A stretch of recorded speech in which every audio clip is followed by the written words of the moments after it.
Hello friends, అందరికీ నమస్కారం. Welcome back to Akhila ఎడ్జే న్యూస్. మన యొక్క ఏపీ రాష్ట్ర వ్యాప్తంగా ఉన్నటువంటి రైతులందరికీ అదిరిపోయే శుభవార్త అయితే వచ్చింది. రైతుల ఖాతాలోకి 6,400 కోట్ల రూపాయల డబ్బులను విడుదల చేస్తూ రాష్ట్ర ప్రభుత్వం అయితే గుడ్ న్యూస్ని అయితే చెప్పడం జరిగింది. ఇప్పుడు విడుదల చేస్తారు 6,400 కోట్ల రూపాయలు ఎప్పటి నుంచి మన ఖాతాలో రాబోతున్నాయి, ముఖ్యంగా ఎవరెవరికి వస్తాయి, అలాగే మన యొక్క కేంద్ర ప్రభుత్వం నుంచి కూడా రైతులకు సంబంధించిన మరొక గుడ్ న్యూస్ అయితే రావడం జరిగింది. సో ఈ వీడియోలో నేను మీకు క్లారిటీగా అయితే ఎక్స్ప్లెయిన్ చేస్తాను. అంతకంటే ముందు దయచేసి అఖిల ఎడ్జే న్యూస్ ఛానల్ని లైక్ చేయండి, షేర్ చేయండి, కామెంట్ చేయండి, అలాగే సబ్స్క్రైబ్ చేసుకోండి. అప్పుడే నేను చేసే ప్రతి వీడియో మీ వరకు చేరడం జరుగుతుంది. ఇప్పుడైతే పూర్తి విషయాన్ని అయితే తెలుసుకుందాం. ఈ వీడియోలో రైతులకు సంబంధించి అయితే క్షుణ్ణంగా నేను క్లారిటీగా మనకు ఎప్పుడు ఏ తేదీన అమౌంట్ విడుదల చేస్తారు, ఎప్పటి నుంచి మన ఖాతాల్లోకి వస్తాయి, ఎవరెవరికి వస్తాయి, ఎవరెవరికి రావు, ఈ విషయాలు అన్నింటినీ అయితే తెలుసుకుందాం. అలాగే మనమైతే 2 పనులు అయితే చేసుకోవాల్సి ఉంది. కేంద్ర ప్రభుత్వం ఆదేశాలతో రాష్ట్ర ప్రభుత్వం ఈ 2 పనులు ఖచ్చితంగా అయితే చేసిందన్నమాట. అంటే ఖరారు చేసింది. కాబట్టి మనం ఈ పనులు ఎవరైతే చేసుకుంటారో వారికి మాత్రమే ఏ పథకం సంబంధించి అయినా సరే మనకు ఇక్కడ నుంచి డబ్బులు అయితే రాబోతున్నాయి. సో ఈ వీడియోలోనే డబ్బులు వస్తాయో రావో అయితే క్లారిటీగా అయితే చెప్పుకుందాం. కాబట్టి ఎక్కడ కూడా ఈ వీడియోని స్కిప్ చేయకోకుండా చూడండి. మన యొక్క ఏపీ రాష్ట్ర సీఎం అయిన నారా చంద్రబాబు నాయుడు గారు 2025-26వ ఆర్థిక సంవత్సరానికి సంబంధించి మన యొక్క రాష్ట్ర ప్రభుత్వం గత ఏడాది 6,400 కోట్ల రూపాయలు అన్నమాట సంబంధించి 45 లక్షల మంది రైతుల ఖాతాలోకి డబ్బులు విడుదల చేసేందుకు సిద్ధమైంది. అందులో భాగంగానే గత ఏడాదిలో ప్రారంభమైనటువంటి ఈ పథకం కింద అర్హత కలిగినటువంటి ప్రతి రైతు ఖాతాల్లోకి, అంటే ఒక్కొక్క రైతు ఖాతాల్లోకి 3 విడతల రూపంలో డబ్బులను అయితే వేసేందుకు ఏపీ రాష్ట్ర సీఎం నారా చంద్రబాబు నాయుడు గారు అయితే సిద్ధమయ్యారు అన్నమాట. అందులో భాగంగానే తొలి విడత కింద మనకు ఒక్కొక్క రైతుకు నేరుగా 5,000 అయితే విడుదల చేశారు. అలాగే రెండవ విడత కింద మరొక 5,000 ఇంకా లాస్ట్ అండ్ ఫైనల్గా అయితే చేశారు. అలాగే చివరి విడత కింద మనకు 4,000 అయితే విడుదల చేయబోతున్నారు. సో మనకు తొలి విడత విడుదల చేసినప్పుడు రాష్ట్ర ప్రభుత్వం 5,000 వేసింది కదా, అప్పుడు వచ్చేసి కేంద్ర ప్రభుత్వం మనకు 2,000 అయితే వేసిందన్నమాట. అది కూడా మనకు పీఎం కిసాన్ కిందకి సంబంధించి 6,000 కేంద్ర ప్రభుత్వం మూడో విడతల రూపంలో అయితే ఇచ్చింది. ఇంకా రాష్ట్ర ప్రభుత్వం మాత్రం 14,000 రూపాయలు 3 విడతలు అయితే ఇస్తుంది. ఒకటి 5,000, 2 5,000, మూడో విడత వచ్చేసి 4,000. సో ఈ విధంగా మన అందరికీ తెలిసిందే. అయితే ఇందులోనే ఒక చిన్న తిరకాసు అయితే ఇప్పుడు రావడం జరిగింది. సో ఆ యొక్క తిరకాసు ఏంటి అనేది మనం తెలుసుకుందాం. మన ఏపీ రాష్ట్ర ప్రభుత్వం ఏం చెప్పిందంటే, కేంద్ర ప్రభుత్వం ఎప్పుడైతే పీఎం కిసాన్ సంబంధించి డబ్బులను విడుదల చేస్తుందో సో అప్పుడే మనకు కూడా డబ్బులు ఇచ్చేస్తాము, ప్రాబ్లం ఏం లేదు. సో ఈ కేంద్ర ప్రభుత్వం ఎప్పుడు వేస్తుంది అనేది దానిపైన ఆధారపడి ఉంటుంది. అంటే కేంద్ర ప్రభుత్వం రాష్ట్ర ప్రభుత్వంతో లింక్ పెట్టింది అన్నమాట. సో కేంద్ర ప్రభుత్వంతో పెట్టినటువంటి ఈ లింకు వల్ల ఇప్పుడు చాలామంది రైతులు వచ్చేసి ఇప్పుడు మరొక ఆందోళన అయితే పడుతున్నారు.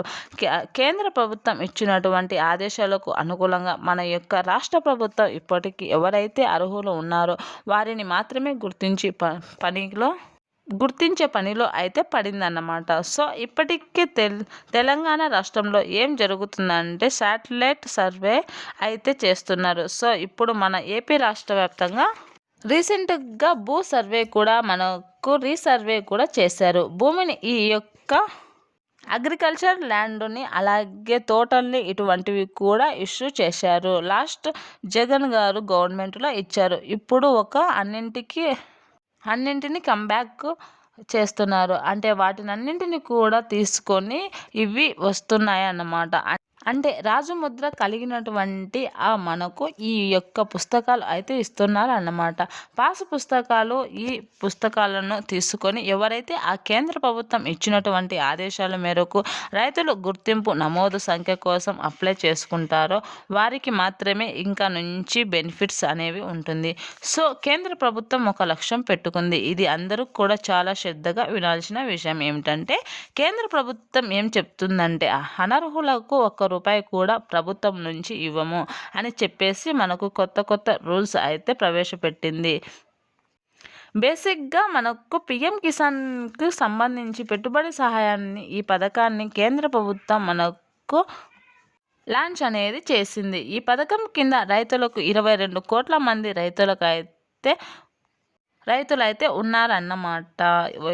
ఈ 22 కోట్ల మంది రైతులకు దేశవ్యాప్తంగా ఉన్నటువంటి రైతులకు ఒక్కొక్క రూల్స్ ప్రవేశపెట్టినప్పుడు దాదాపు మనకు అందరూ ఖాళీ చేస్తా వచ్చేశారు. టోటల్గా ఫైనల్గా ఇప్పుడు చూసుకుంటే ఇప్పుడు పిఎం కిసాన్ 22వ విడత కోసం విడుదల చేయడం కోసం అయితే మన యొక్క కేంద్ర ప్రభుత్వం ఎదురు చూసింది కూడా. ఈ టైంకి వచ్చేస్తున్నప్పటికీ మనకు ఫుల్గా చూస్తే చాలామంది రైతులకు తగ్గిపోయారు. ఒక 9 కోట్ల మంది మాత్రమే అర్హులుగా మిగులున్నారన్నమాట. సో గతంలో చూసుకుంటే 22 కోట్ల మంది ఉన్నప్పుడు ఏం జరిగిందంటే ఈకేవైసీ ప్రవేశపెట్టింది. ఈకేవైసీ 15వ విడత నుంచి పెట్టింది. 16, 17 కూడా కొంతమంది పడ్డాయి. 18 నుంచి ఈకేవైసీ ఖచ్చితంగా అమలు చేసింది కేంద్ర ప్రభుత్వం. అప్పటి నుంచి మనకు చాలా మందికి డబ్బులు పడకుండా ఆగిపోయాయి. ఇక తర్వాత వచ్చేసి ఈకేవైసీ తర్వాత కూడా మనకు ఈ పిఎం కిసాన్ పథకానికి సంబంధించి కుటుంబంలో ఎంతమంది రైతులు ఉన్నారో గతంలో డబ్బులు పడేవి. కానీ ఇప్పుడు తాజాగా వచ్చిన రూల్స్ ప్రకారం చూస్తే కుటుంబంలో ఎంతమంది రైతులు ఉన్నారో ఒక్కొక్కరికి మాత్రమే రైతులకు డబ్బులు వస్తుంది. ఎక్కువ మంది ఉంటే వాళ్ళకు డబ్బులు అనేది ఎక్కువ మంది ఉంటే వారికి కూడా ఈ అమౌంట్ అనేది విడుదల కాదు. విధి విధానాల ప్రకారం మనకు అర్హత సంఖ్య తగ్గుతూ వచ్చింది. ఇంకా లాస్ట్ అండ్ ఫైనల్గా మన యొక్క కేంద్ర ప్రభుత్వం ఇప్పుడు ఫిల్టర్ చేసినటువంటి ఈ రైతులను కాస్త మరింత ఫిల్టర్ చేస్తున్నారు ఉంటుంది. అంటే చాలామంది ఈకేవైసీలు కూడా ఆ కొన్ని ట్రిక్స్ ఎలా అయితే ఆధార్ కార్డు ఒకటే ఉంటుందో అలాగే ఈ గుర్తింపు కార్డు ద్వారా ఒక్కొక్క రైతుకు ఒక్కొక్క నెంబర్ అనేది క్లారిటీగా రావడం జరుగుతుంది. దీని ద్వారా రైతులను గుర్తించడం సులభతరం అవుతుంది. కావున ప్రతి రైతుకి రైతు గుర్తింపు కార్డు అనేది తప్పనిసరిగా చేయించుకోవాలని అయితే చెప్పడం జరుగుతుంది. ఇది ఉంటేనే రైతులకు అనేది అమౌంట్ వస్తుందని అయితే కేంద్ర ప్రభుత్వం అయితే చెప్పడం జరుగుతుంది. రైతుకు ఆధార్ కార్డు నెంబర్ ఎలాగైతే ఉంటుందో అలాగే పిఎం కిసాన్ రైతులకు కూడా ఈ నెంబర్ అనేది ఖచ్చితంగా కలిగి ఉండాలి. కావున ప్రతి రైతుకు కూడా ఈ రైతు గుర్తింపు కార్డును అయితే చేయించుకొని ఉండాలనేసి చెప్పడం జరుగుతుంది. కావున ప్రతి ఒక్క రైతు కూడా రైతు యొక్క గుర్తింపు కార్డు అలాగే eKYC Aadhaar card link mobile link ప్రతి ఒక్కటి చేయించుకొని ఉండాలని అయితే చెప్పడం జరిగింది. వీటినన్నింటినీ మార్చి లోపల చేసుకోవాలని అలా అయితేనే మీకు అమౌంట్ వస్తుందని అయితే చెప్పుకొస్తున్నారు. మార్చి నెలలో వెరిఫికేషన్ చేయడం ద్వారా ఏ రైతులు అర్హులు అవుతారనే అనేది అంచనా వేసి ఆ రైతులను మాత్రమే లెక్కలేకి తీసుకొని వారి ఖాతాలలో మాత్రమే డబ్బులు అనేది జమ చేయడం జరుగుతుంది. సో ప్రతి ఒక్క రైతన్న కూడా వీటన్నింటినీ కూడా జాగ్రత్తగా సరి చేసుకొని పెట్టుకోండి. మరి మంచి మంచి వీడియోస్ కోసం నా ఛానల్ని లైక్ చేయండి, షేర్ చేయండి, కామెంట్ చేయండి, అలాగే సబ్స్క్రైబ్ చేసుకోండి. Thanks for watching this video.